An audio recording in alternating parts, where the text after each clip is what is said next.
If we have everyone, I suppose we can get started. Mitzi? Of course. Do you want me to start with roll? So, Chair? Yeah, I just wanted to welcome everyone to the Norfolk Oaks Community Council for the month of September 2020. And yeah, Mitzi, if you please do us the favor and do roll call. Thank you. Of course. Chair Everardo Rodriguez. Here. Vice Chair Juan Carlos Prado. Here. Councilmember Beatriz Cerrillo. Here. Councilmember Linda Lopez. Councilmember Blair Whitney. Here. Councilmember Jennifer Reese. Here. Councilmember Jonine Gillespie. Here. Councilmember Brooke Esser. Here. That's it. Thank you. Thank you, Mitzi. If we have any public comment, anyone may speak up to 2 minutes on any topic not on the agenda tonight. If you want to do so, you can raise your hand and the clerk will unmute you and notify you when you can start. There's a time limit to 2 minutes. So if you have any public comment, please raise your hand. Chair, I believe there's a public comment. Okay, please proceed. Thank you.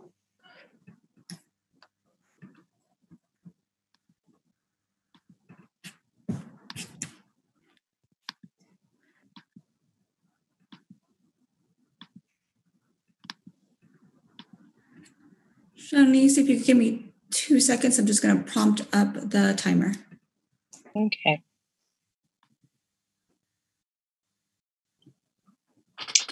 Can I start now? Give me 2 seconds. Oh, okay. Sorry. No worries. It's loading.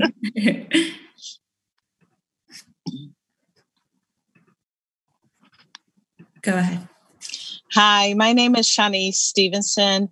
I was coming back to the council meeting to let you know that I am a candidate for Sequoia Union High School District Board of Trustee for Area E, which includes North Fair Oaks. I have sent each one of you an email with some invitations to candidate forums to learn more about myself, as well as meet me personally to share with your neighbors or friends. But more importantly, I wanted to let you know that my opponent has endorsed me for Area E. And so it is important that we get out the vote. Although she has endorsed me and is not campaigning for the seat anymore, we still need to vote due to the late withdrawal time. And so I thank her for that. But I would love to hear from you all and make sure that you know about me. So I sent you a personal email with that information. And you can also learn more about me at Shawneece, SHAWNEECE.com. And you can learn more about myself, the campaign, and I will be having a Spanish speaking campaign launch on Monday at 6:30. So I sent you all that information. Thank you so much.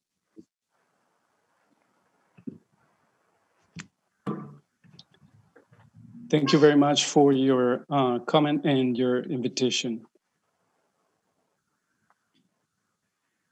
Chair, there seems not to be any public comments, but I will also turn it over to Victor if there's any in the Spanish line. Thanks, Mitzi. I don't see anyone at the moment.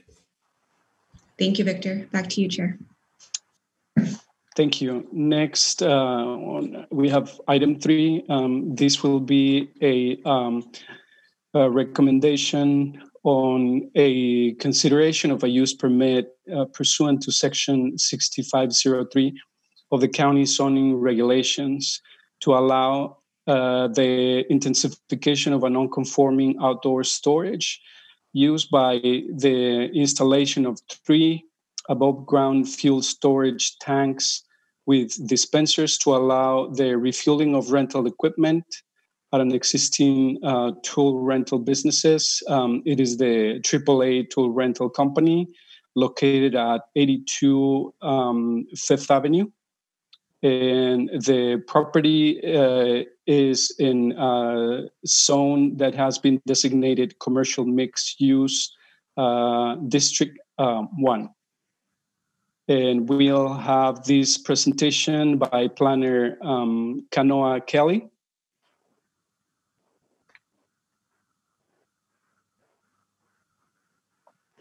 Hi, everyone. Good evening, Community Council. Let me just share my screen. I have a little presentation for you guys.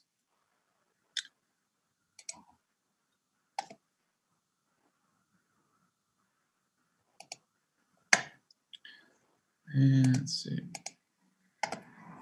There we go. Can you see the first slide there? Yes. Yes. Okay. Thank you. So, so the item before you is a recommendation to these ZHO for a use permit, a non-conforming use permit for the installation of actually 3 fuel tanks in an outdoor storage area. So let's go to the description. On November 21st, 2017, the Board of Supervisors approved a rezoning of this area and to commercial mixed use or CMU1. Therefore, the use is now legal non-conforming. So any expansion or intensification of use would require a use permit. That's why we're here today. So the applicant is seeking a non-conforming use permit to intensify the use through the installation of these fuel tanks. So the location's 82 Fifth Avenue, Redwood City, North Fair Oaks. Here's an overview of the site. This is the complete parcel area, and I wanted to direct your attention here to the outdoor storage area. That's where it is. And then the tank location themselves would be in the orange area, all within contained within that outdoor storage area. And I have another photo for you here. This is a view from the street. You can see it's surrounded by a wrought iron fence for security. And then here's the site plan that kind of illustrates exactly where it's going. And these are the tanks themselves. This is what they will look like. There's a larger tank and the smaller tank there. And this is to give some context to the zoning in the area. This is the CMU1 zoning. And I wanted to show this to illustrate where the residential properties are located, just behind this property. The tanks themselves will be located approximately 100 feet from the nearest residential property line behind the subject parcel. So as far as regulations, the project, as conditioned, will comply with all the CMU regulations as detailed in the staff report. The project has also been conditionally approved by Menlo Park Fire Protection District and will be required to secure an operations permit that is renewed annually, which includes inspection of the tanks to ensure strict compliance with operational standards. And for the environmental review, the project exempt under section 15.311, class 11 for the construction of accessory structures. So the staff recommends that the North Fair Oaks Community Council recommend to the zoning hearing officer, the CHO, make a recommendation of approval of a non-conforming use permit to allow the installation of 3 above-ground fuel storage tanks, an outdoor tool storage area. at 82 Fifth Avenue, Redwood City. That concludes my presentation. I'll open it up to any questions. Thank you, Mr. Kelly. Did you have any illustrations of the type of tanks that would be installed, and would this be underground or above ground? These are above ground fuel storage tanks, and they kind of look like these here. These are the specific fuel storage tanks that are in two different sizes that will be on site. Could you enlarge the image a little bit? See if I can zoom in. Great. Yeah, thank you.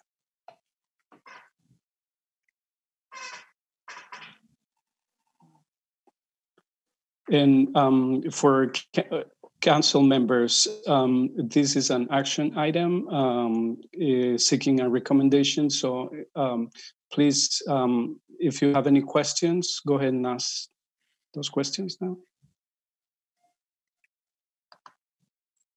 I have a question. Go ahead, Beatrice.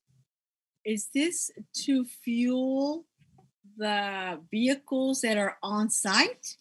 Yeah. So as you saw in this photo here, there are lots of these are called booms and lifts. Lots of equipment stored on site that needs fuel and needs to be refueled every time they rent them out. So it's just for convenience, so they can refuel all of their machines for the rental business. It won't be open to the public, strictly for staff use. How do they do it now that they don't have those tanks? They have to go get fuel and bring it on site using portable containers. Could you, Mr. Keller, could you repeat the frequency of the tank's safety check? Was that every year? Yes, every year. The operating permit that they're required to get from the fire district requires that they get the tanks inspected annually. And the gas is going to be just regular. Is it diesel fuel? Oh, diesel. Only diesel, no other type of fuel? No. Okay. Now, was there an opinion from the fire department in this regard, in terms of the safety? No, there's, like I said, that they conditionally approved it. There was quite a few conditions that were outlined in the staff report that they have to comply with. Separation from certain structures. Like I said, the operating permit, canopies, and among other things that they have to comply with.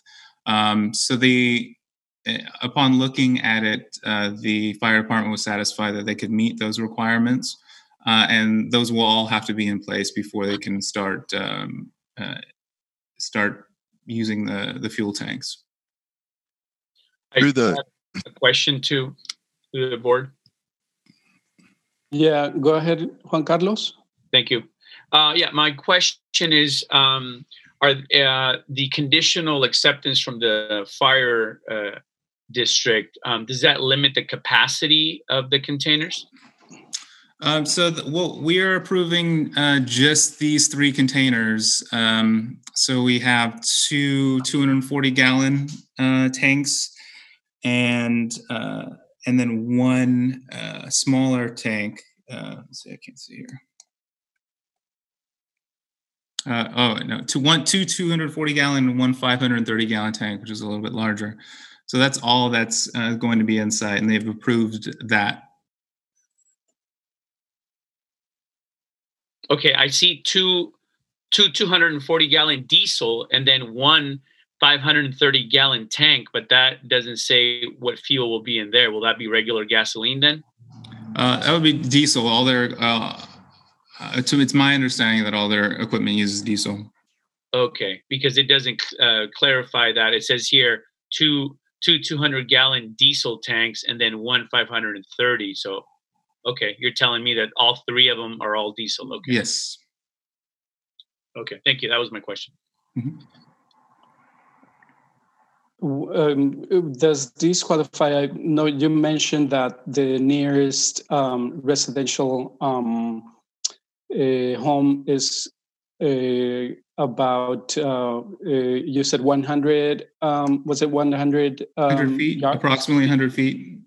Okay, so I guess this qualifies for notifying, whoever is in the immediate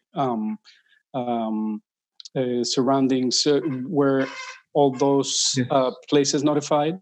Yes, the notification was sent out.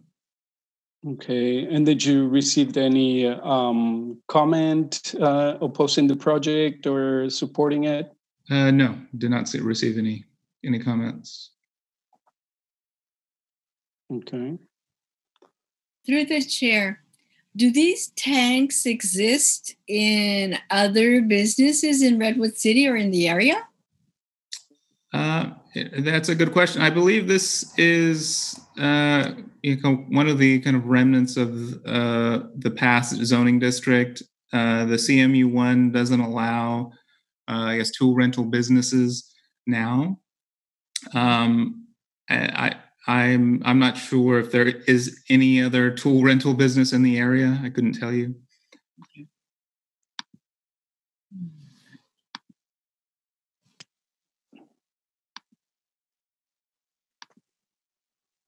I have a question. Yes, is this Jennifer?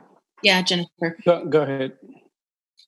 Do the tanks have any safety mechanism that will detect if there is a leak? So yeah, there's automatic shut-off valves that are required. There are quite a few new features on all of the tanks to ensure that there are no leaks, and there's also requirements from Menlo Fire Protection District to ensure that this is not a hazard. So they have to be completely up to date with all of the technologies to detect leaks and prevent injury. Got it. So a question from me, Ever. So kind of it sounds like this is a real increase or an improvement in the safety factor over what they're doing right now. Yes. Yes, they would have a compliant fuel to above ground storage tanks that couldn't be that would be reviewed by the fire department for compliance, and all they would have to do is pull up their vehicles and just fuel from the pump. So it's a lot safer. It's a lot easier for their workers to fuel the vehicles. Yeah, I actually visited the site today, and I agree that there would be a safety improvement there.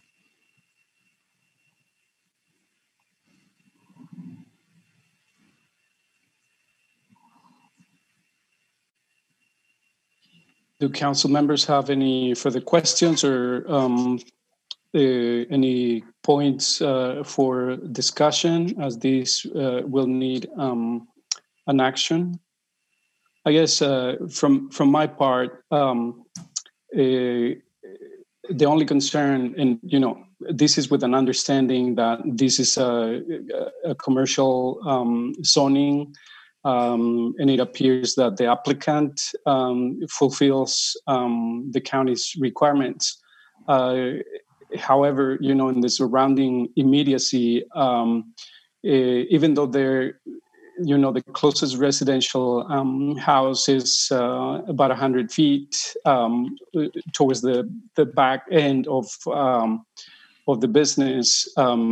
It's also surrounded by the public swimming pool, public-private, and on the opposite side, there's a church. There's the Chavez supermarket as well. So there is high traffic in that regard. So it's not any other place in other light industrial areas in North Fair Oaks where there's nothing but warehouses, etc. That would be my only concern in terms of safety, but I'm sure that the county has gone through the strict regulations that are necessary for this type of gas tanks. So again, I see that Blair has a question. Go ahead, Blair.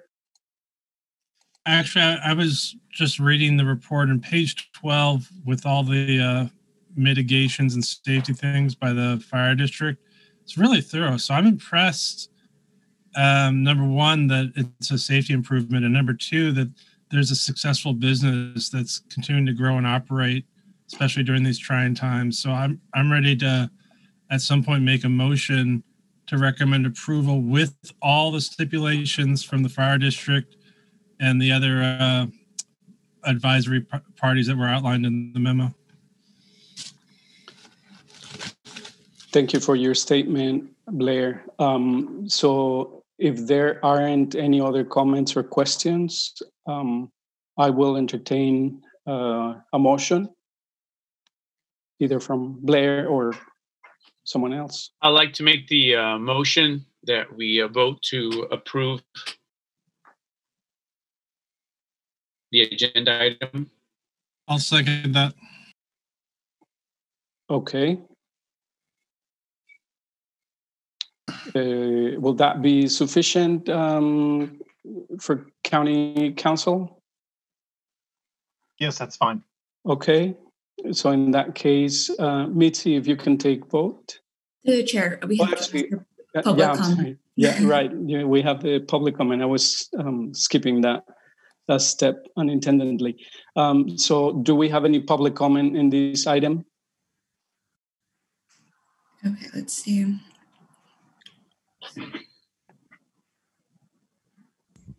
Give me a second. Okay. For those attending the meeting on Zoom video conference, we will now use the raise hand feature in order to organize any public comment. So if you do have a public comment, please raise your hand now.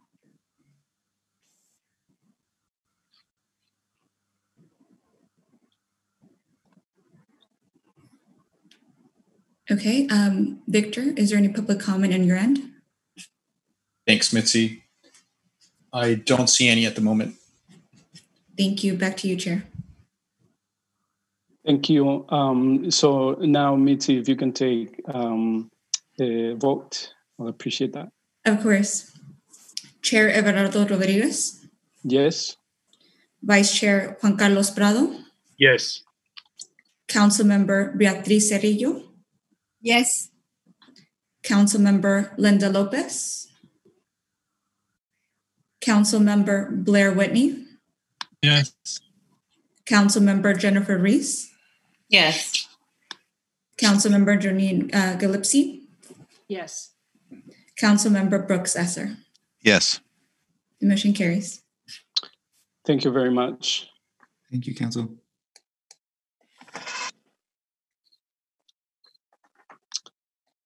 Right, and as for item number 4, this will be a presentation on unincorporated San Mateo County Active Transportation Plan. And we have a presentation from the Office of Sustainability, Julia Malmo.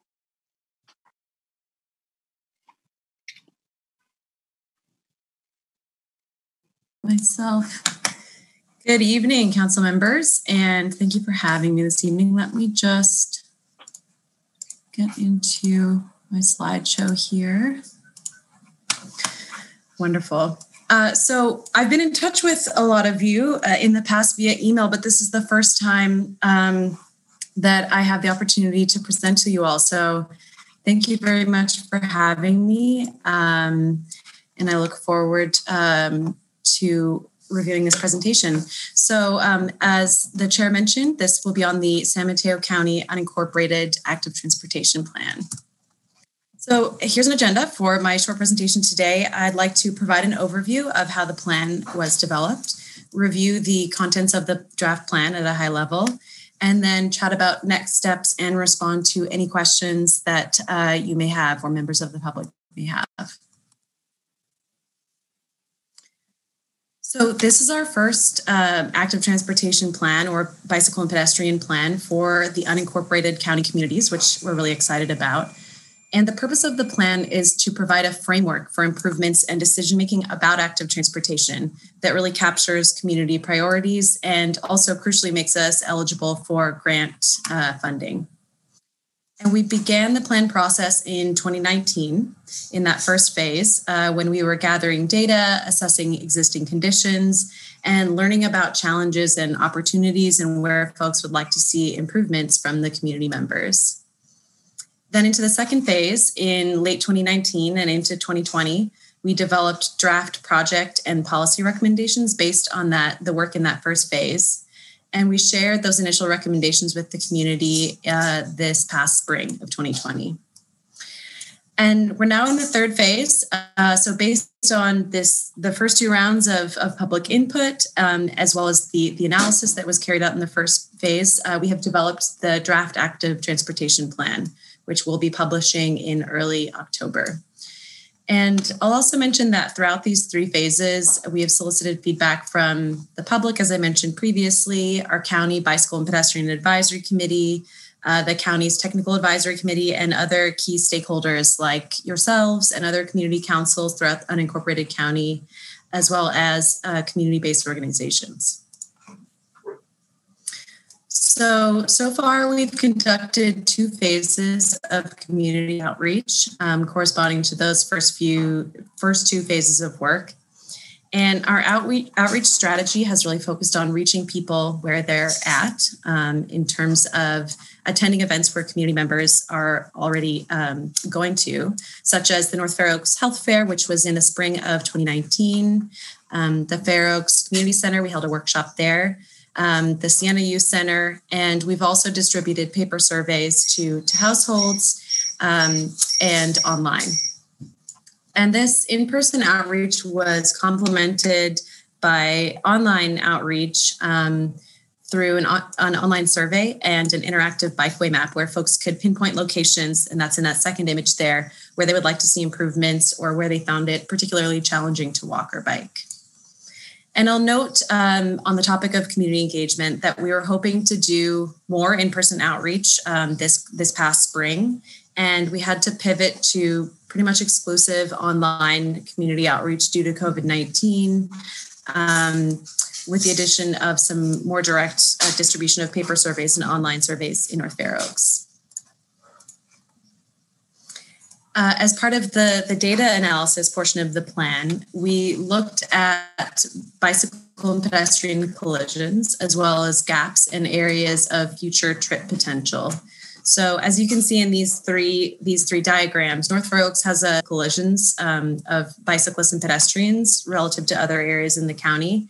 It also has a higher concentration of area gaps in the network, so places where there might be demand, but there aren't necessarily facilities for riding bikes, as an example. And then a really great potential demand for walking and biking, just given sort of the urban character of North Fair Oaks and the land use mix. And we already know from conducting bicycle and pedestrian counts and from speaking with our community-based organizations in North Fair Oaks that a lot of people are walking and biking already in the community. So this data analysis that was conducted, in addition with input from community members and stakeholders in those first two phases, really provided the basis for our draft plan.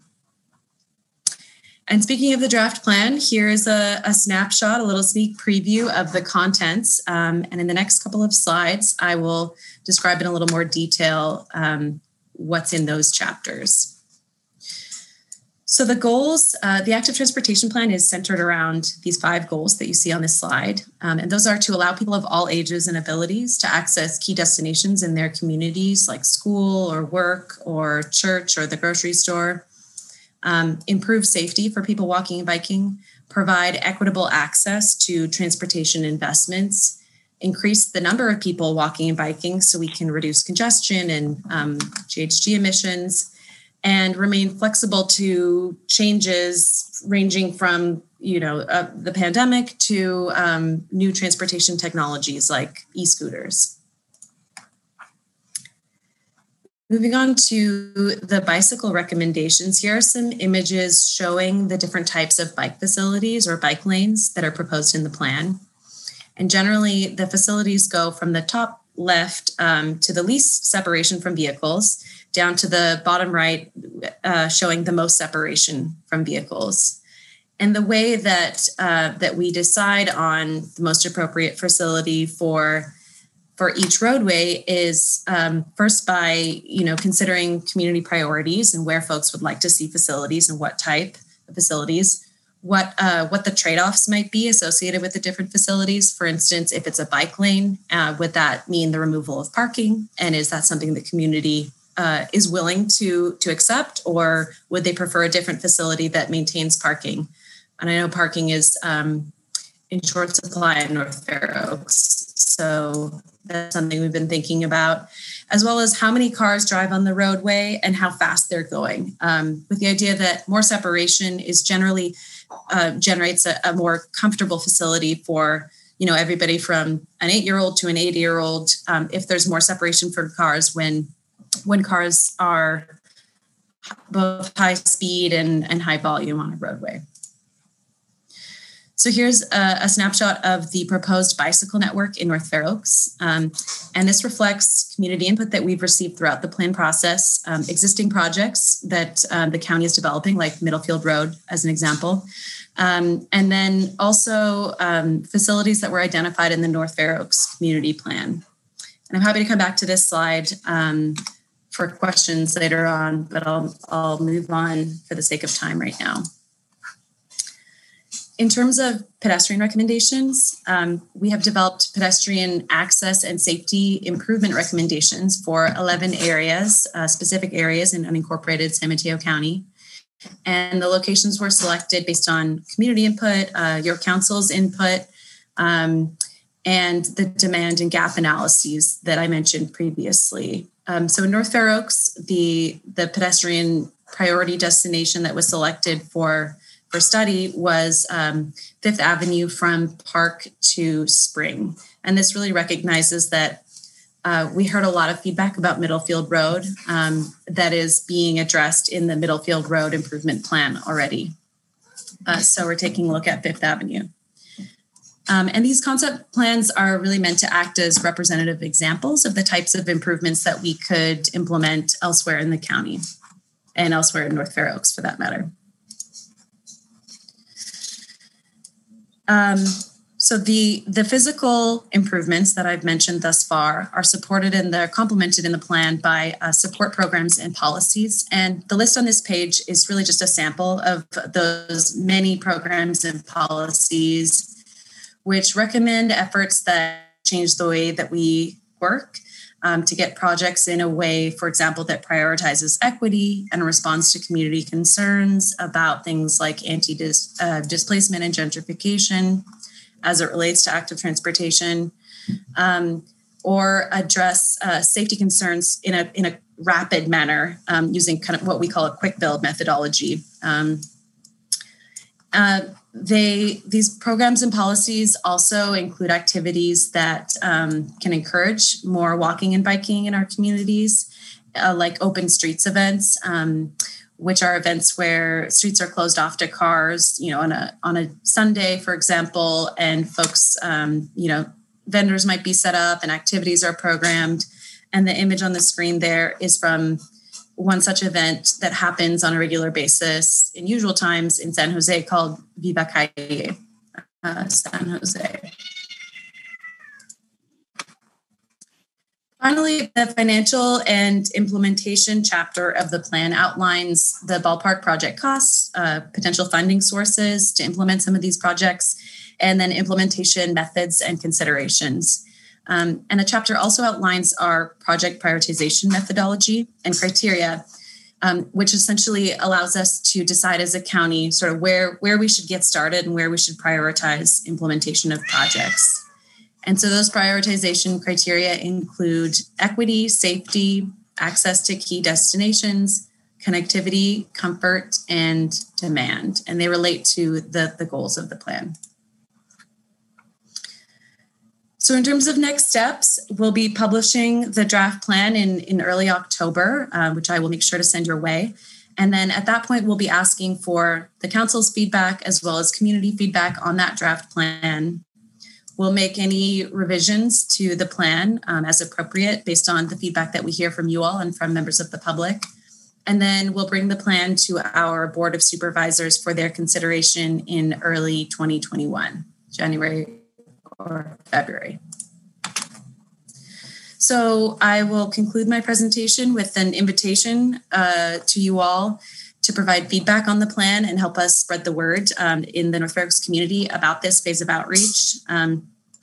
And I'll also highlight that we recognize that the outreach methods, that are outlined on this slide, which are primarily virtual, won't necessarily reach everybody. And this is given the COVID-19 restrictions. And we're doing our best to be creative about working with community organizations and schools and so on to get the word out and solicit feedback from folks. And this plan is by no means the last time for folks to engage about active transportation, bike and pedestrian projects. There will be many opportunities for community members to provide input as the projects are funded and are developed. And our office, as well as the Office of Public Works and Planning, are committed to ongoing community engagement as we move forward, including, of course, in-person outreach when it becomes safe to do so. So that concludes my presentation, and I would love to respond to any questions that you all may have. And if you have any ideas about which groups we should be sure to be in touch with in this last phase of outreach on the plan, that would also be much appreciated. Thank you very much for your presentation. I do have a few questions, and I also encourage other council members, if you have questions, please go ahead and raise your hands. One of the questions I have is, what kind of response did you get or have you received from specifically from North Fair Oaks? That's a very good question. So I guess I could answer that by kind of referring to the different phases of outreach. The first phase of outreach was when we did a lot of in-person outreach, and we heard from many people through the North Fair Oaks Health Fair and the community workshop that we hosted in North Fair Oaks at the community center and at the Siena Youth Center. And so what we heard in that phase from a lot of folks was that what they wanted to see was safer pedestrian crossings at streets in North Fair Oaks, as well as more separation from vehicles in terms of bike lanes. And in the second phase of outreach, that is when, sorry, I'm just going to refer to my notes here. In the second phase of outreach, we heard from folks at the Siena Youth Center again, as well as through our online engagement when we had to pivot to online engagement. I'll say that the survey responses that we received in that second phase of outreach, I think it was, if I'm not mistaken, it was 10% of respondents identified as residing in North Fair Oaks, which really points to the fact that online engagement isn't isn't reaching all of our community members, seeing as how North Fair Oaks is one of our most populous unincorporated county communities. And, you know, that's why earlier I mentioned that we are committed to continuing outreach on these projects as we move forward with them. Does that answer your question, Chair Rodriguez? Yes, thank you. Then another question I had was, do you have any idea where funding would come out for some of these projects? Yeah. So the funding sources will be listed in the draft plan. There are a couple of different opportunities that would be really sort of ripe for us to take advantage of. One of those would be coordinating with the Department of Public Works when repaving projects are happening. And that way, you know, we're just sort of digging once. We can easily stripe bike lanes and you know, build crosswalks and sidewalk bulb outs and so on. And so that would be sort of using existing funding streams that the county has. And then the state, as well as the region and the county, have a variety of grant applications that we could apply for. And I'll say that projects in North Fair Oaks would score particularly well for a lot of these grant applications because of the population density, how many people we already know are walking and biking, as well as the desire from the state and from other agencies to serve some low-income communities and, you know, historically underserved communities, which parts of North Fair Oaks would qualify for. Thank you. I don't see any hands raised go ahead, Beatrice. In your surveys, was there a difference or between senior citizens who responded, school-age children, families? With this COVID shelter in place, I'm seeing a lot more people walking up and down my street. And so safety is important. The conditions of sidewalks have now become super important, especially when we have our elderly who have health challenges. And it's important that they take a walk around the block or several blocks for health reasons. So I'm thinking, you know, like the responses of different categories of residents. Yeah, that's an excellent point. And I'd have to go back to our survey data to check on sort of the demographics and what the range of ages that we heard from people were. I guess sort of two points to respond to your comment, which is really appreciated. One is that, you know, we did do some outreach at the North Fair Oaks Adult Activity Center in our first phase of outreach, and so we did hear from older adults during that first phase. We also heard from school-age children through the CNEU Center, and I guess the second thing I would add is that making sidewalks accessible for older adults has benefits, not just for older adults. So as you can imagine, making sure that the sidewalk is accessible, through curb cuts and so on and ramps will help somebody that has maybe some mobility challenges. It'll also help somebody, young parents that are pushing a stroller. So absolutely, that's something that, we keep in mind when we're thinking about the design of these facilities. Thank you for raising that. And Blair has a question. And Blair, I hope you can bring up your suggestion you had, some time ago about the possibility of having a bike lane running along the train tracks. That's always been a good suggestion that, it's always good to repeat, even if it seems impossible. So go ahead. That was actually one of the top three things I was going to say. I'm a big fan of active transportation, whether it's walking or biking. And I'm concerned that we sell ourselves short with incrementalism, where we just offer people a choice of a bike lane here, an upgraded crosswalk there. I think that there is room when you have these rail corridors to add a bicycle pedestrian adjacent path. And it's been done other places in the country.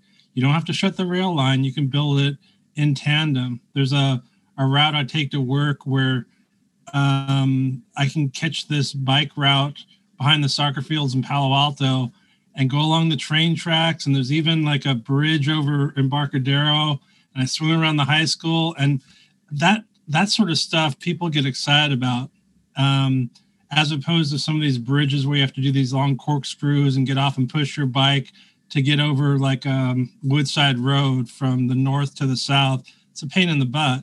But these gentles, so I think we've got two opportunity corridors: the Dumbarton Rail Corridor and the Caltrain Corridor that's going to be high-speed rail. Atherton's closing the train station. There's huge potential demand to have a north-south and an east-west corridor, and it could bulb out into like linear parks because we're short of parkland. And it gives people a destination, a reason to walk, a reason to like enjoy well-lit open spaces, not something shoved over to the side by the freeway. So I just want to advocate for that every chance I can get. And then two, I was looking at the Walk Bike San Mateo County website. I didn't see the draft plan on there that you just flick through the slides of. I'd appreciate if maybe we can get a follow-up email just to look at the draft, because I'm actually like a policy geek. I like to look at where you are. Thanks. Thanks, Blair. I love the idea of a trail adjacent to the railway, and we've highlighted in the plan the Dumbarton Rail Corridor. That planning process as a real opportunity that could provide connectivity for folks in North Fair Oaks and East Palo Alto. So we'll do what we can to support Samtrans on that project. And with regards to the draft plan, we're still working away on that. We anticipate being able to publish that on October 7th. And so I will absolutely send your council an email with a link to that draft plan. And really look forward to your feedback on it. Thank you. Do any of the council members have questions? Not seeing any hands raised. I'll just like to finish with the comment that I'd like to underline a sense of urgency for the bicycle lanes along the main corridors in North Fair Oaks, particularly on Middlefield Road, because in the minds of most residents, implementing a bicycle lane, seemingly is not such a big infrastructure effort to implement it, particularly when there is sufficient space, which Middlefield Road has. And I know is in the plans already. However, the Middlefield Road redesign plan has been postponed twice already. And so at this point, it has been pushed until mid-2021. And, we don't have the certainty that it's not going to continue being pushed further into the future. So I just wanted to underline that sense of urgency. And so with that, I thank you for your presentation very much. And I'm not sure if there's any public comment on this item, Mitzi and Victor. For those attending the meeting on Zoom, we will now use the raise hand feature in order to organize any public comment. If you have a public comment, please raise your hand now.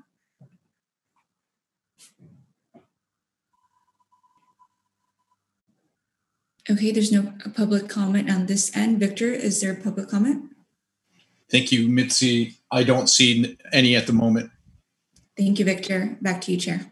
Great. Thank you. Thank you both. Thanks, Julia. Thanks, everyone. Good night. Good night. So on item number 5, we'll have a presentation on crushing the curve. It'll be provided by Edith Casbolet, program manager. Welcome.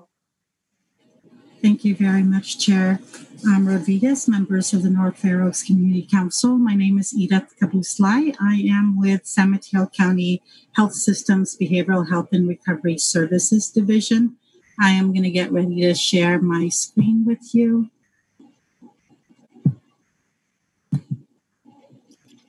And hopefully it will work. Yes, we can see it. All right. Thank you very much. So I am here this evening to talk with you about the Crushing the Curve campaign in San Mateo County, and I would like to put out a request to get your help to promote the campaign so that the resources available to the campaign can be more broadly available to you throughout San Mateo County. For the overview of my presentation this evening, I will give you the context for the campaign, how the campaign is structured now, what the current messaging is related to the campaign, and then what messages the youth in our community are going to be seeing starting this week. So the context for our youth, during COVID-19, we started to hear feedback from community groups who work with BHRS that young people are experiencing a series of unhealthy reactions to what is happening in their world. They are experiencing confusion. Initially, when COVID-19 started, they were told that COVID-19 was not really affecting young people, so they didn't think it was something that they really needed to worry about. And then very quickly, schools closed on them, and they no longer had the support structures that were available through school, whether that was sports, or counselors on campus, or the social clubs that they might have had. So that brought about a whole lot of confusion. Also, the information that they seemed to be getting related to COVID-19 seemed to change from a weekly, if not a daily basis, and they were no longer sure what information they should have related to the virus and the disease that it causes. Another thing that young people were experiencing very early on during the shelter-in-place period was fear.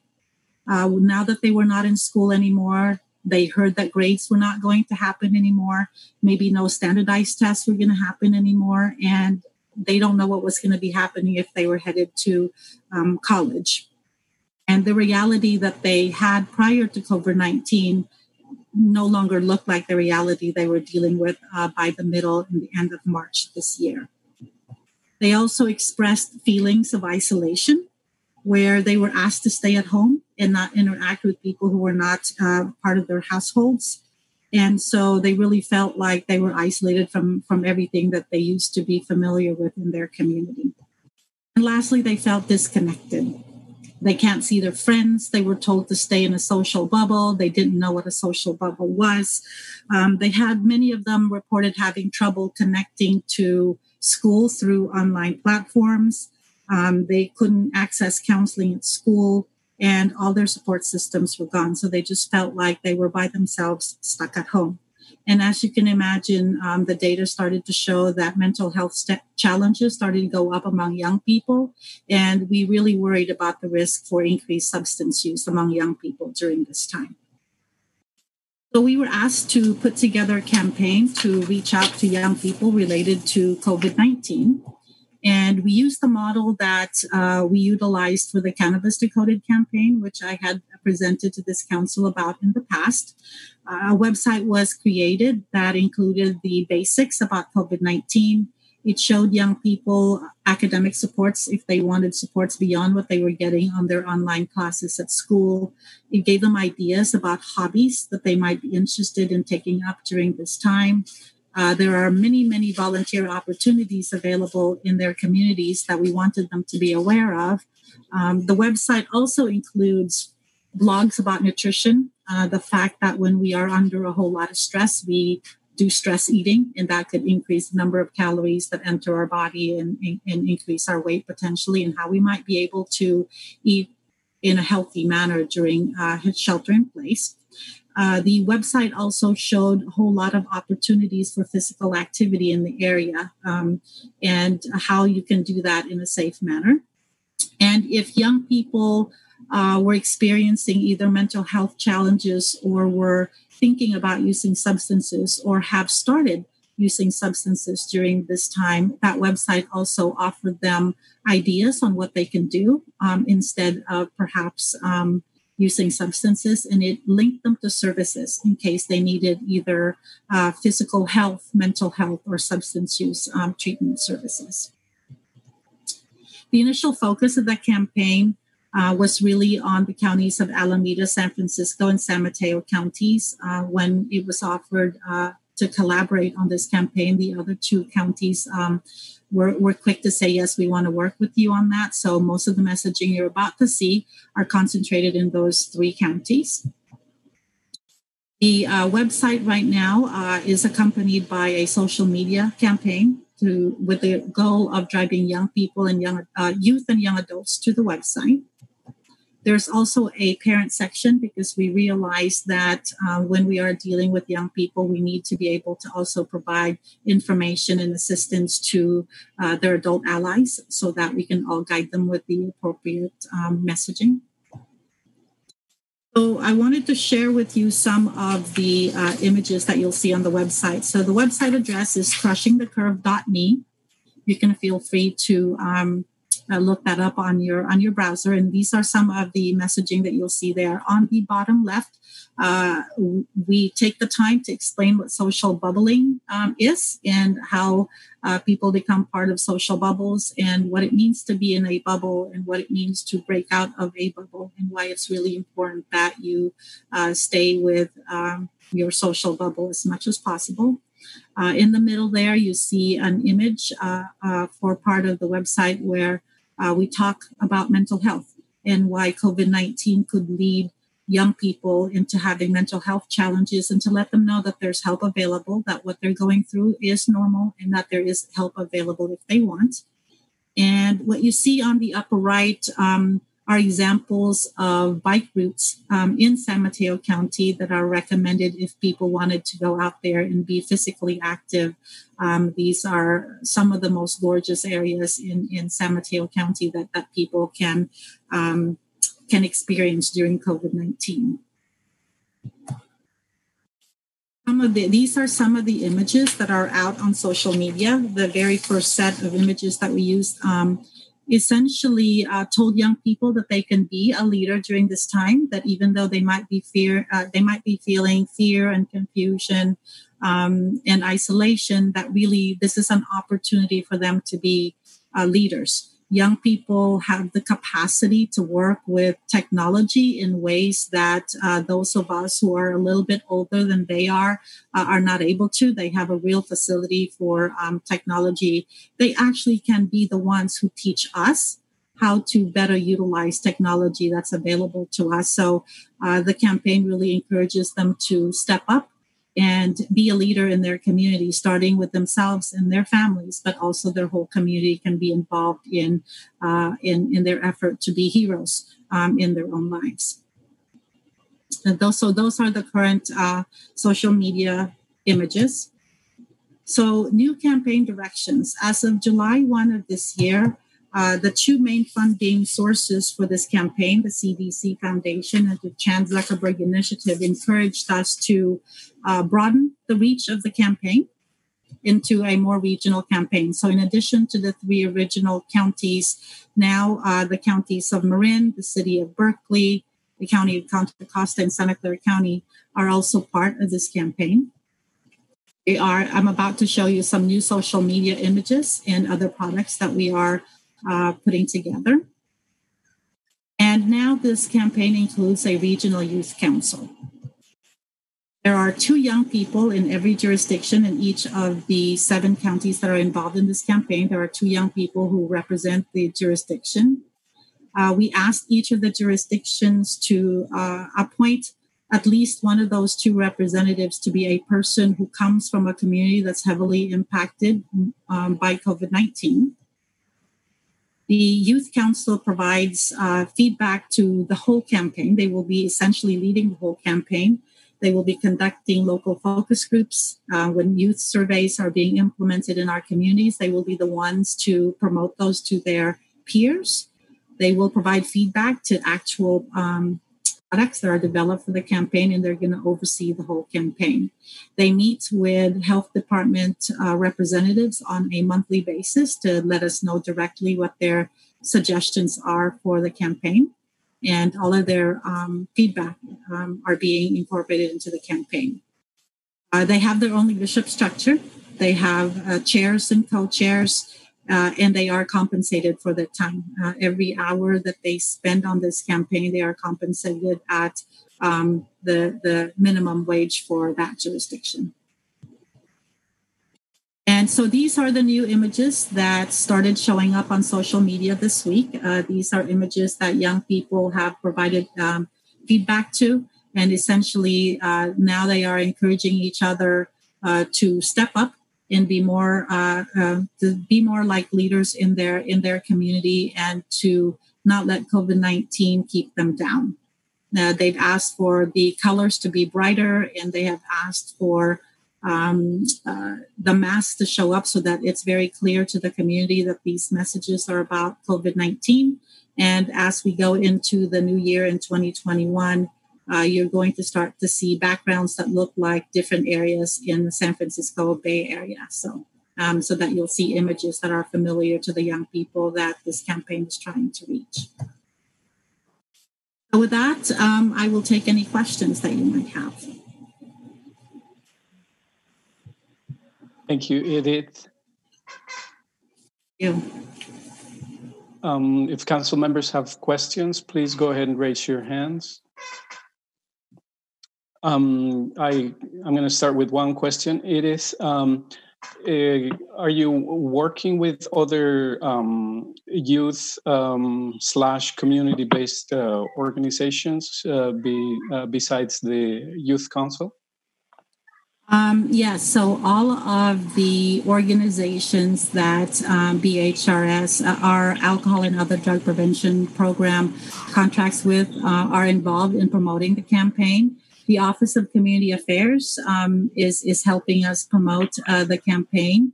The county social media platforms are also being used to promote the campaign, and the county manager's the weekly meeting with the local policymakers. We're also going to be sending out the social media posts to those folks so that if they have social media platforms in their own jurisdictions, they might be able to help us extend the reach of the campaign. Great, thank you.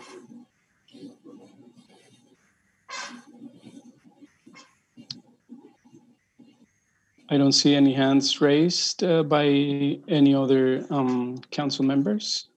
So I'll ask if there's any public comment in this regard.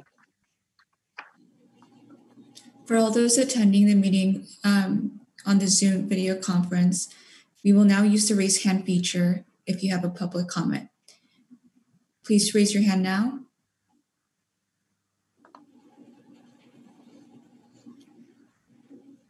There's no public comment on this end. Victor, is there public comment on your end?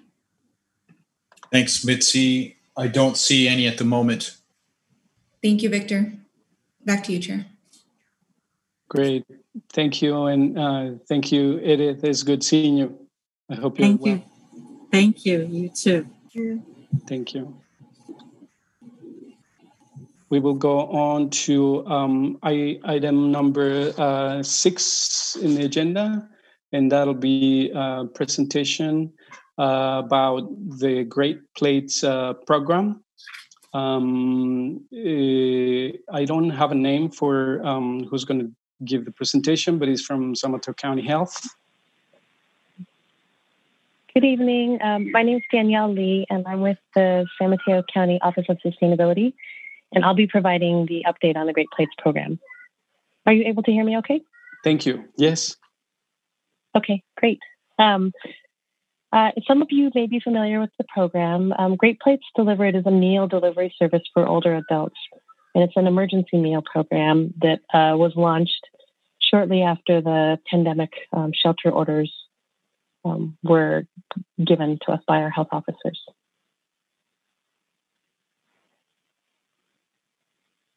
Just wanted to give you a very quick overview of the timeline for the program. On Friday, April 24th, Governor Newsom announced the launch of the program. The following week, we received guidelines from Cal OES because it's administered at the state level. That same week, 2 days later, we put out a survey to the businesses, the restaurant community. We emailed all of the restaurants that are permitted by environmental health and asked them to express their interest in the program. The meal delivery program provides meals for seniors, and it also supports restaurants by purchasing the meals from restaurants directly. By that following Wednesday, the May 6th, we were able to qualify 30 restaurants into the program, execute contracts with all of those restaurants. And that Friday, May 8th, we started delivery of meals to older adults. In order to qualify for the program, residents must be 65 or older. They can qualify if they're between age 60 and 64, if they're deemed to be at high risk for COVID. The applicants cannot receive home delivered meals through other programs or any other federal nutrition assistance. And then applicants also can't have family or other support systems. They can't basically have another way to be able to receive meals. And then in terms of their income levels, if it's a single individual, their income has to be below $74,940 per month. Or for a family of two, they have to have their income below $101,460.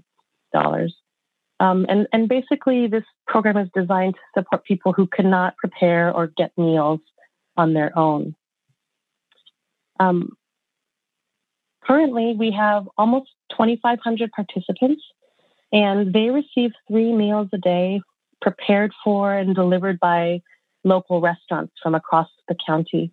There are 68 restaurants that are participating right now, and we have 130 county staff that have helped in the implementation of the program, whether it's through outreach to older adults, whether it's through coordinating from the restaurants, making sure that the program is being implemented and that the older adults are getting what they need. And also importantly, the program has been able to funnel $13 million into the local economy. More than 90% of those funds are actually federal funds, and they go straight to the restaurant. The county has not taken any administrative share of the funds.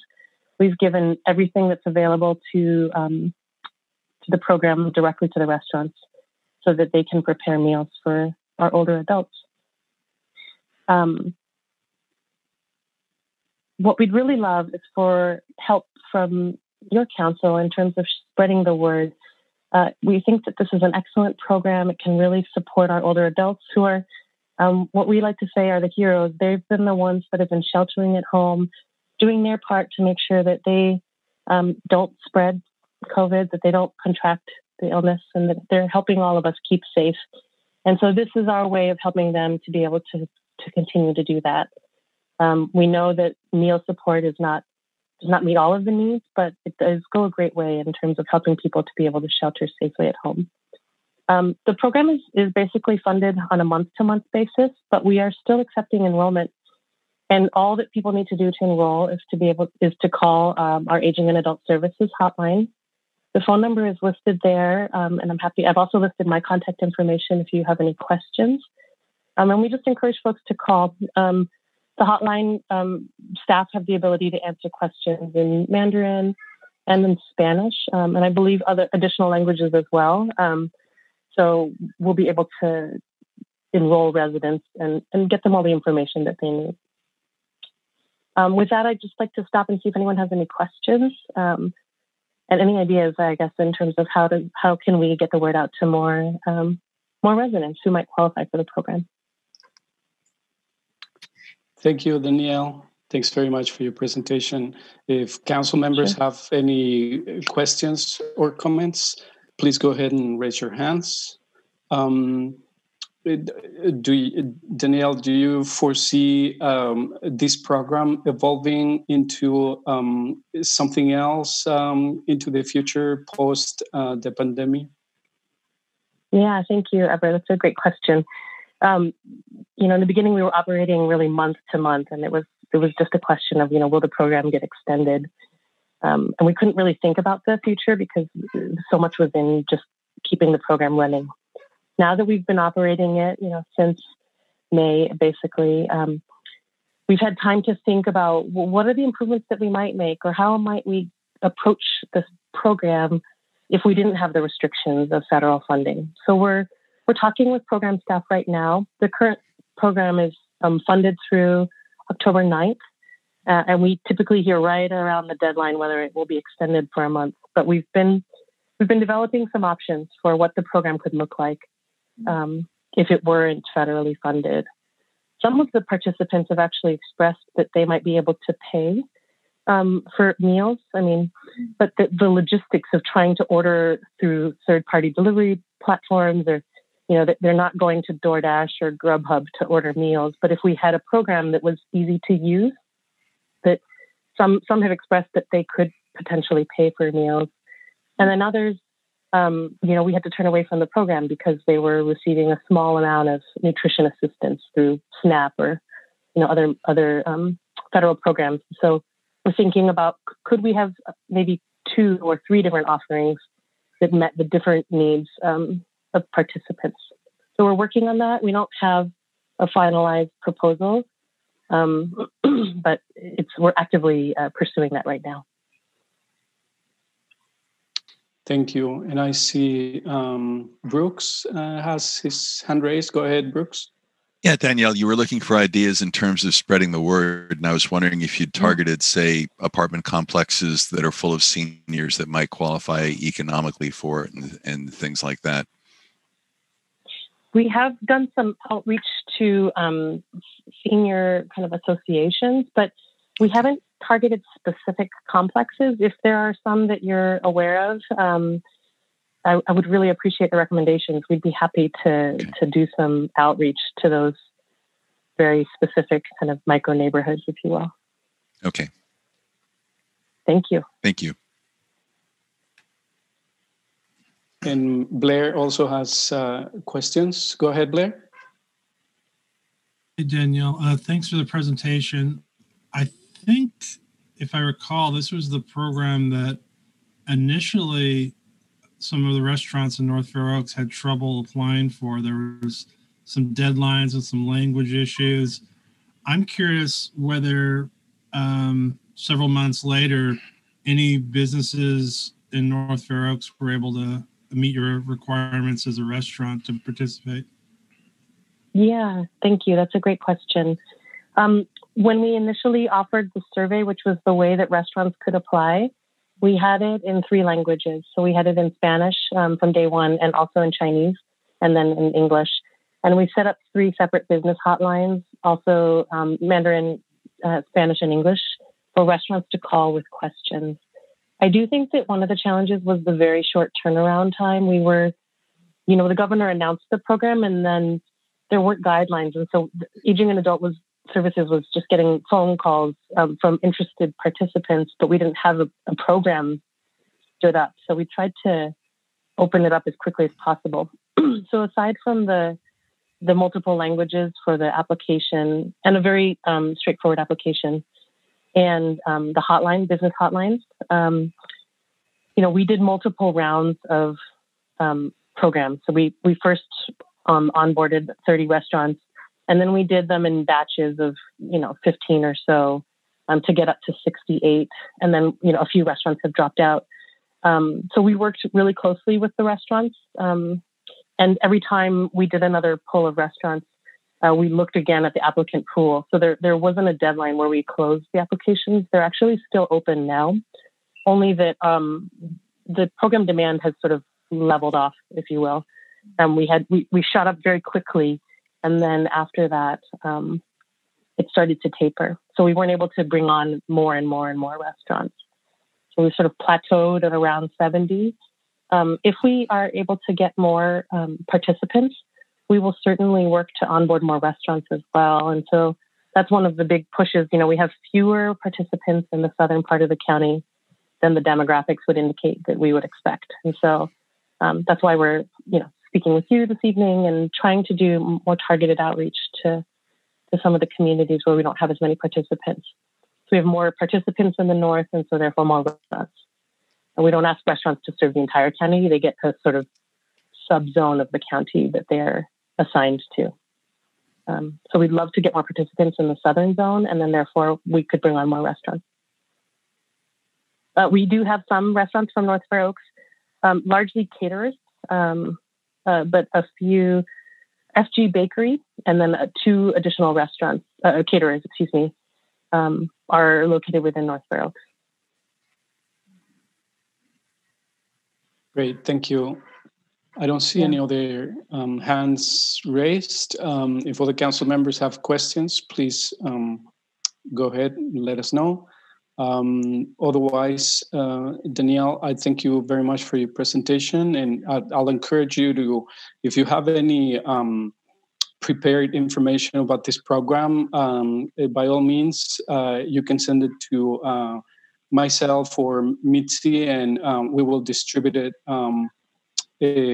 among the other council members, and by all means, share it in social media and with other partner organizations. Thank you. We would really appreciate that. I'll make sure to follow up with some promotional materials that can be shared. And then any additional recommendations that any of you have, I'd very much appreciate. Thanks very much. Mitzi, is there any public comment on this item? For all those attending the meeting on Zoom via video conference, we will now use the raise hand feature in order to organize any public comment. Please raise your hand now if you want to give a public comment. Okay, there's no public comment on this end. Victor, is there any public comment in the Spanish line? Thank you, Mitzi. I don't see any at the moment. Thank you, Victor. Back to you, Chair. Thank you both. Thank you again, Danielle. Have a good evening. Thank you for your time. Have a good evening as well. All right, and we'll move on to another presentation for item 7. And this will be a presentation by Miles Tucker, Manager Analyst, and it'll be on a small residential rental property owners assistance program.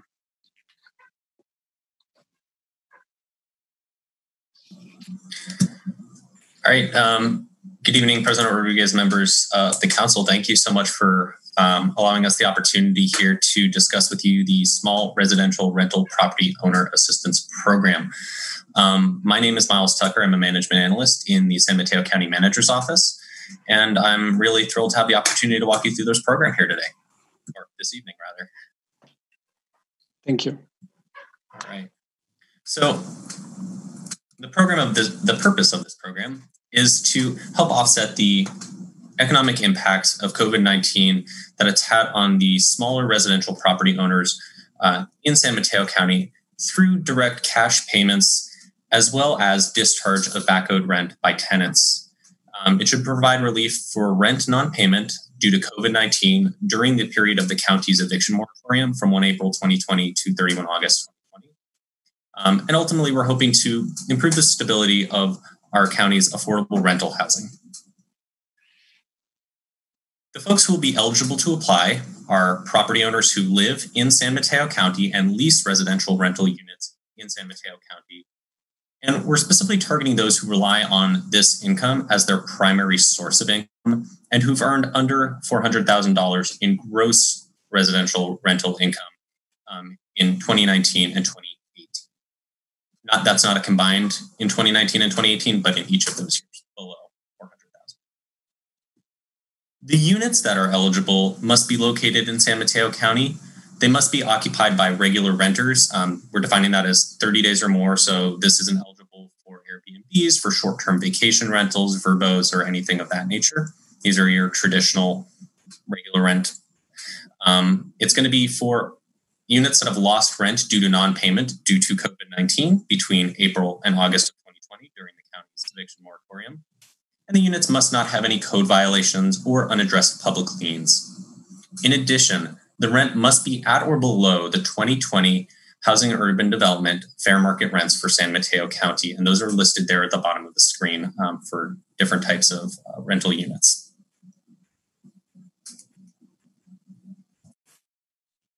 So again, this is a cash grant. It's not a loan. It is a direct cash relief through the form of a grant in no more than $6,000 per rental unit.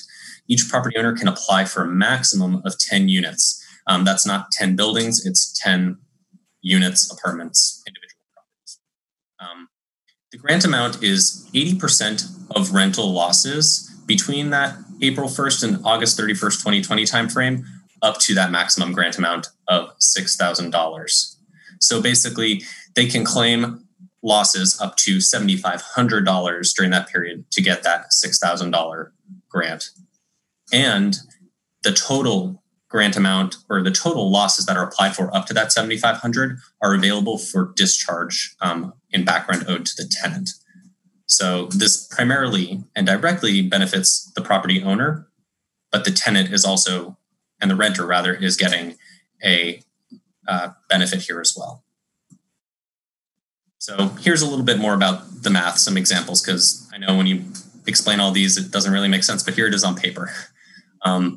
For example, if a property owner has $5,000 of losses for that unit, the amount of back rent discharged to the tenant is that complete $5,000, and the property owner would be given a grant for $4,000.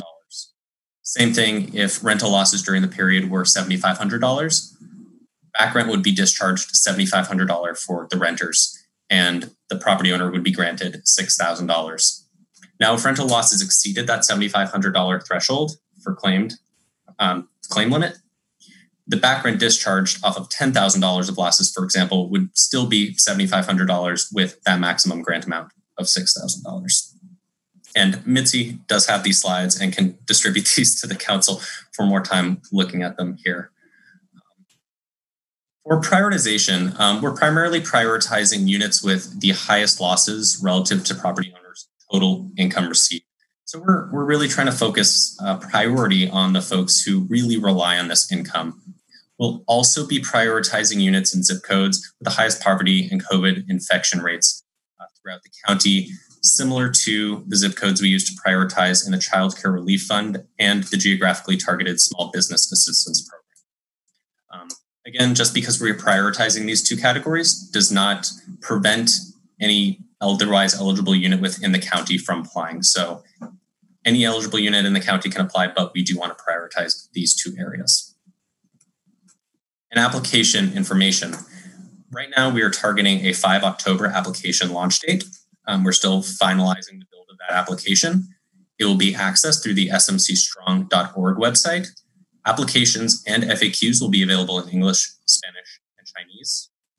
And we will actually be partnering with SAMCAR, the San Mateo County Association of Realtors, and California Apartment Association to provide assistance to applicants applying for this program. I'm grateful for their support.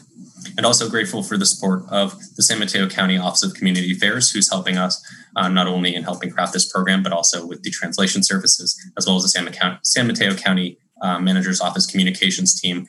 Will be doing outreach also through the county resources, web pages, social media. And with that, I'll open it up to any questions. Thank you very much, Miles. This is a great program. I think it certainly is part of the trickle down or trickle up issue that has come up with the rental moratorium, and I know one depends on the other, in intricate ways. So it is great that this opportunity has been offered to small businesses. If council members have any questions, please go ahead and raise your hands. One of the questions I have is considering that, and you probably have heard about these, Miles, and not being sure if you're going to be dealing with the portions related to the outreach. I'm not sure if you know the answer to this, but in any case, my question is if there's going to be any outreach efforts to unincorporated areas, considering the technology divide that has been affecting these specific areas. Great question. And right now we are targeting with Emma's team in the Office of Community Affairs to really do that targeted outreach towards the unincorporated areas of the county, especially those that have been harder hit by the COVID-19 epidemic and the economic outcomes that have resulted. Thank you. And so the application time period, it opens October 5th, I believe you had. And when does it close? So that's correct. Right now, we are targeting October 5 application open, and we will have this application period open for 2 weeks. Something that I didn't mention in this presentation was that it will not be first come, first serve. Anyone who applies within the 2-week initial opening window will have their application evaluated just alongside every other application. So it's not first come, first serve. We have $2 million in CARES Fund dollars appropriated to this program. And with a maximum of $6,000 per unit right now, that's a minimum of 333 grants or 333 units that can be supported through that funding appropriation. That sounds great. Thanks very much. Do council members have any questions? I don't see any hands raised. I'll move on to public comment. Is there any public comment in this regard, Mitzi? For those attending the meeting on the Zoom video conference, we will now use the raise hand feature in order to organize any public comment. Please raise your hand now if you have a public comment.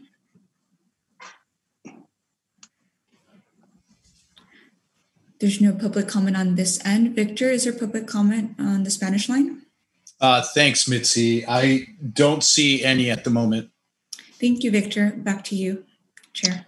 Thank you both, and thank you again, Miles, for your presentation. You're very welcome, and appreciate you and the council's time. And Mitzi has this presentation for distribution as well as my contact information. If you have any follow-up questions, we'll be happy to answer them. I appreciate that. Thank you, and good evening. And with that, we'll move on to the last portion of the meeting. Do we have a supervisor's report? Through the chair, we do not. Great, thank you. Do we have a county manager's report? Good evening, everyone. Justin Mates, Deputy County Manager here. Thanks for the opportunity to just give a couple of brief updates and announcements. We met with our neighborhood response team earlier. Just to give you some statistics or some information we got. There is an increase in illegal dumping that we found in North Fair Oaks, and you may have observed it in the neighborhood as well. Seems to be part of a larger dumping increase that we've seen across the entire county. Not sure exactly why it is. We've done some extra work to try to put tags on things, let people know that you can order a special bulky item pickup. Recology is doing those, but it's just something we're monitoring. We're addressing it when we see it as we can, but something we're seeing across the county. Not sure if it's people so sick of being in their homes staring at that same ugly couch that they're finally getting rid of it, or whatever it may be. But obviously not something that's great for the community. So we're going to continue to monitor that. We did also want to alert the council to some new COVID-19 testing opportunities we have going on in the county right now. As you know, we've been rotating the Project Baseline operation around the county, and we've had sites in North Fair Oaks. We continue to have those. There was one today. There'll be another one tomorrow, and then again on October 1st. this is actually a lot has changed in the testing environment in the last few weeks.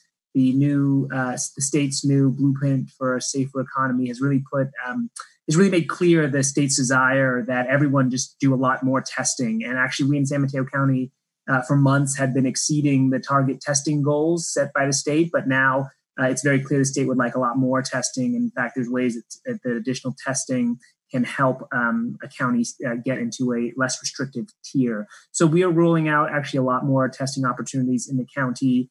We are sponsoring a second operation in our county. So now, in addition to the rotating site, there will always be a stationary site at the event center capable of testing up to 1,000 people a day. And it runs from Tuesdays to Saturdays. So we wanted to add that Saturday day to get folks who for work reasons or other reasons can't get to testing during the week. We are also rolling out, and you may see them around Redwood City and North Fair Oaks. We are also getting additional what we call neighborhood testing sites. And these are smaller operations, not sort of like a 4-lane drive-through operation, but closer to communities, smaller sites. They also don't use the nasal swab for testing. They use the oral fluid swab, and it's self-administered. So there's nobody has to stick anything anywhere. You do it yourself. We've had a great response to that. Really just trying to lower all barriers to testing that we can. All of this is at no cost to residents. We do ask for insurance, and we may try to recoup some of the costs from folks' insurance, but it's no cost to any of the residents. So you will hopefully start seeing them more around the county. Redwood City is going to run one next week, September 30th. So you may see some signs for that. We're also working with other local partners to try to get ones directly in North Fair Oaks as well.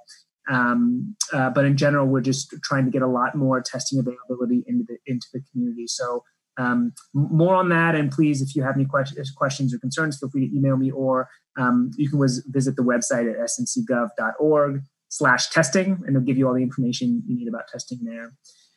Also, I had my vest on earlier, but it's just too hot. It's census is the last day to complete your census, September 30th. I'm sure that all of you have completed it, and if it's not, that's okay. It's not too late.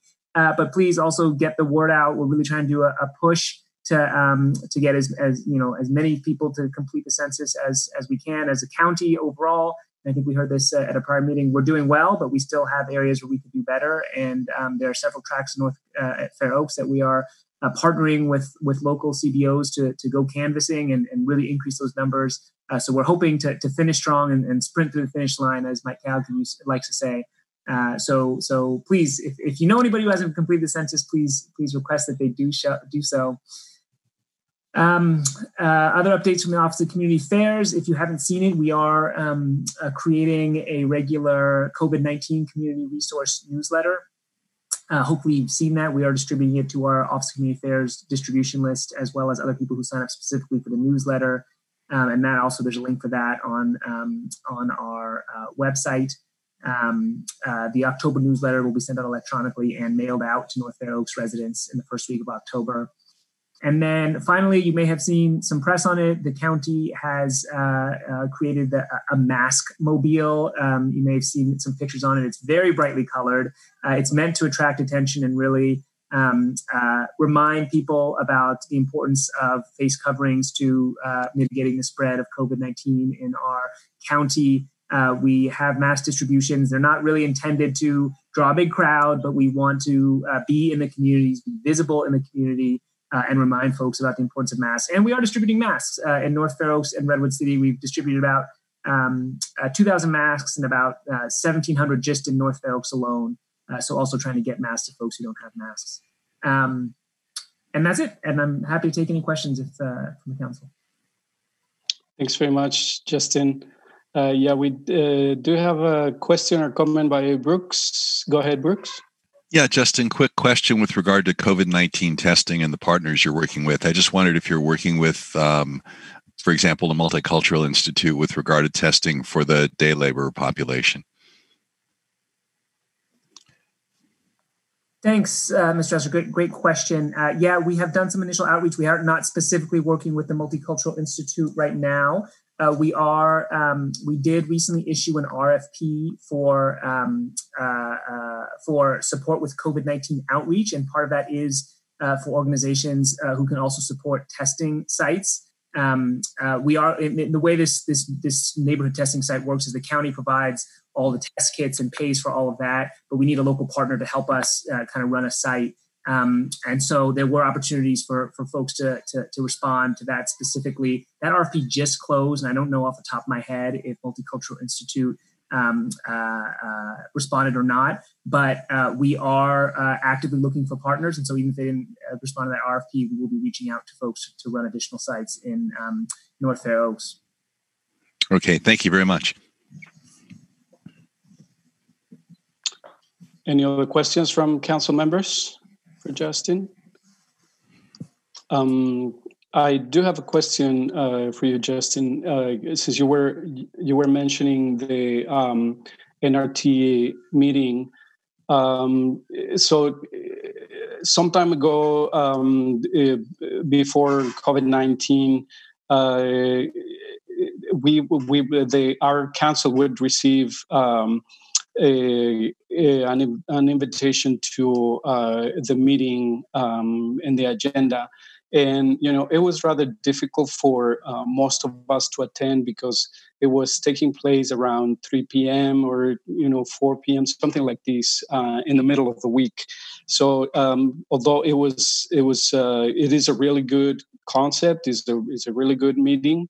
And for those of you who don't know what the NRT meeting is essentially stands for the Neighborhood Response Team meeting.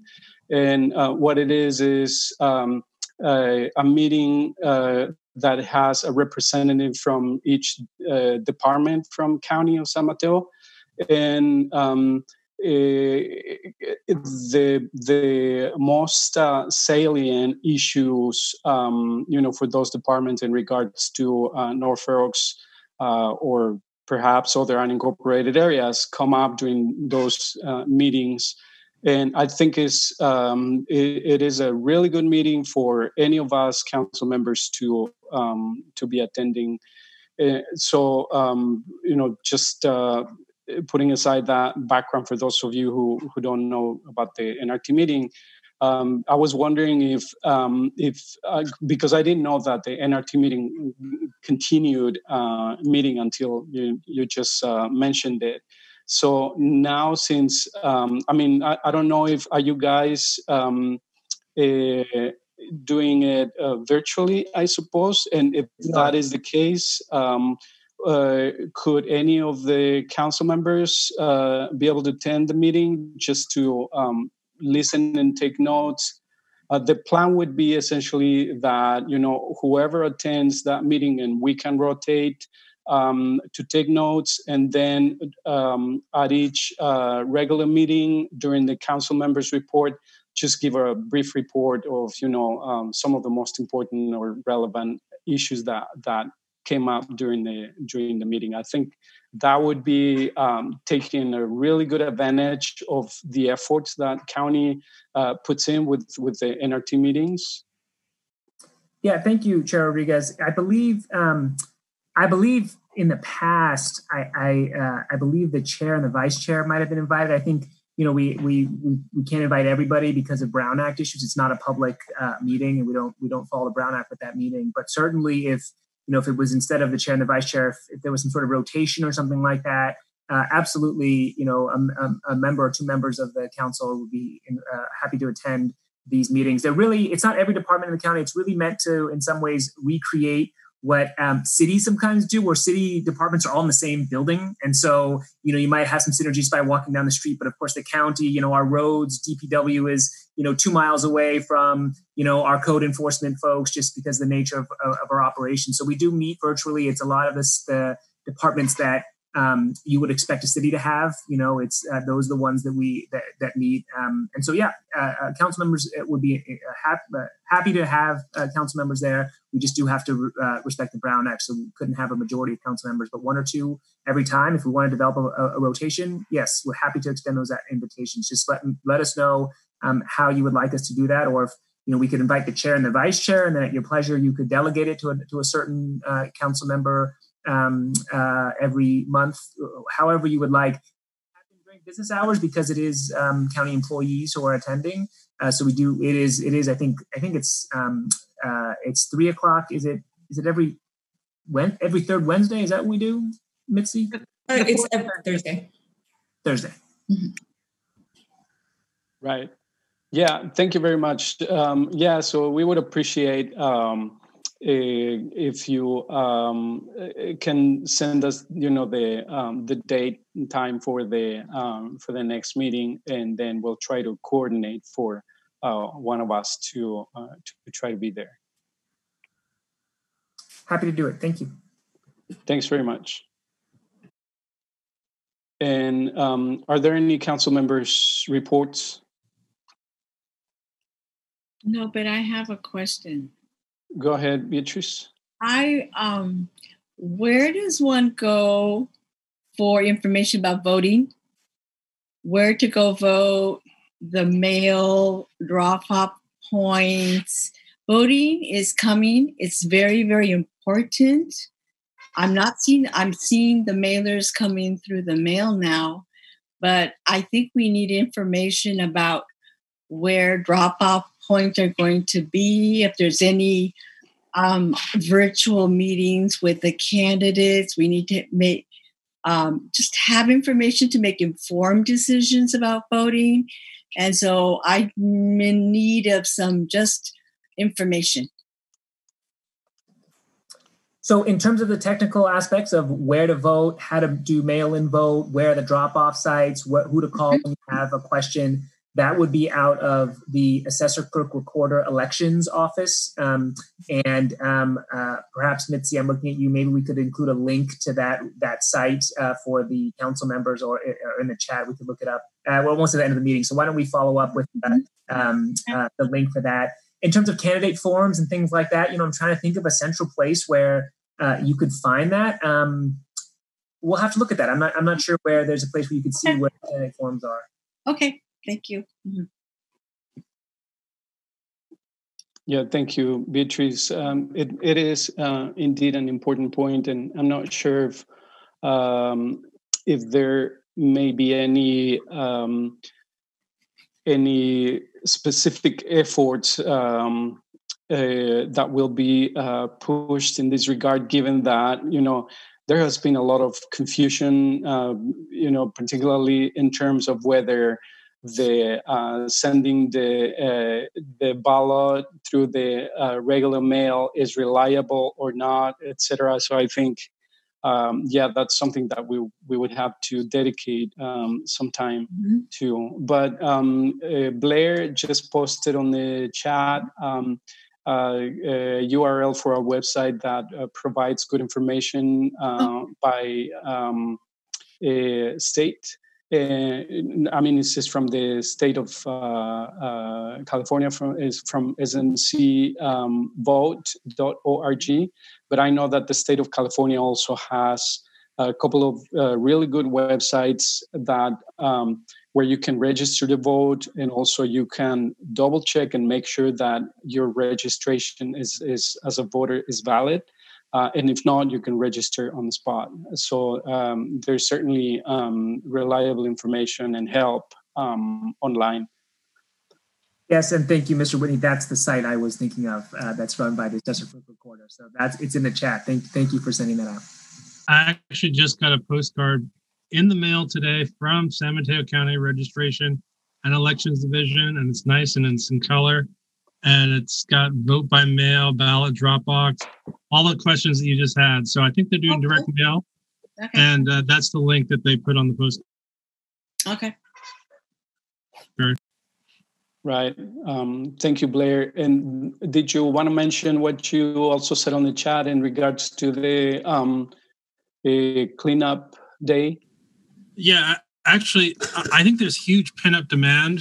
We do that annual cleanup day. Right. And, there's people in living situations where they can't do the bulk pickup because of the apartment complex.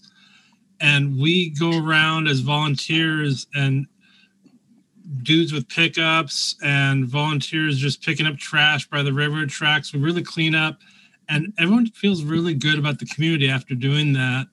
And as we move up the color spectrum of opening up after COVID, I think people would feel really good if, like, October or November, we could have some dumpsters at the Fair Oaks Community Center parking lot and some sorters, and just do an impromptu, this is our makeup cleanup day.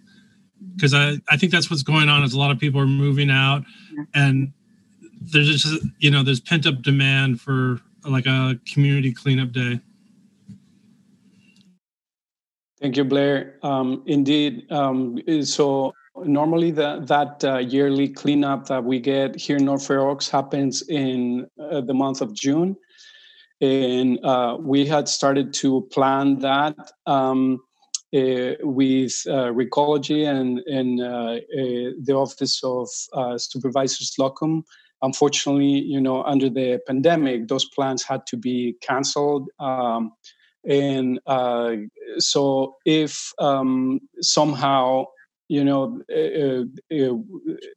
our county moves on and opens up entirely where it is safe to congregate and do cleanup, certainly we would try to have one for this year before this year is out. But I'll keep you posted if I hear any information. Some of the things that I wanted to also report to the council is that I've been working and collaborating with the nonprofit organization based in East Palo Alto called Canopy, and with the Stanford Future Bay initiative. And Canopy had a grant where they were granted funding for up to 260 trees that can be planted in North Fair Oaks, throughout North Fair Oaks. Those are going to be entirely free to residents, and there's going to be, a lot of all the details coming up once the plan is finalized. We just applied for a little bit of funding to incentivize those plantings in North Fair Oaks from Measure K. So that application will be pending for the Board of Supervisors to look it up and hopefully approve it. But the trees are there, and they're ready to be planted by Canopy. Again, the trees are free, and the planting is included, the labor. So essentially, what Canopy does is they come in, they dig the hole, they plant the tree. They give maintenance to that particular tree for 3 consecutive years, and after those 3 years, then the owner or the renter of that property, they take over and they continue the care for that tree. So, like I said, the information will be coming up for anyone who's interested, and there will be some outreach that Canopy will be doing in that regard. And that's all I have for now. Is there anyone else have a report?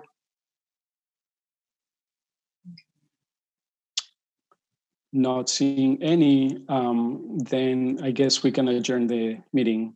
So thank you, everyone. Good night. Good night. Appreciate your time.